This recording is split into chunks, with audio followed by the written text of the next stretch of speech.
நம்மளோட இந்த லீஃப் வில்லேஜ்ல ஒரோச்சிமாரோவை தோக்கடிக்கிற அளவுக்கு யாருக்கும் தைரியமோ திறமையோ இல்ல. என்னாலேயே அவனை எதிர்த்து தோக்கடிக்க முடியுமான்னு தெரியல. இதுக்கு வாய்ப்பே இல்ல. பராலிசிஸ் கென்ஜூட்சுவா? ஒரோச்சிமாரு, உனக்கு தெரிஞ்ச எல்லா ஜூட்சுவையும் பயன்படுத்தி பாரு. என்னோட கண்களுக்கு முன்னாடி அது எதுவும் வேலை செய்யாது.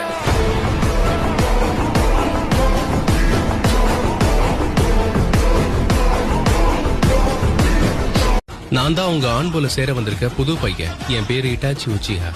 இவனுக்கு வயசு 11 தான் ஆகுது. இங்க இருக்கிறதுலயே சின்ன பையன்னா அது அவன்தான்.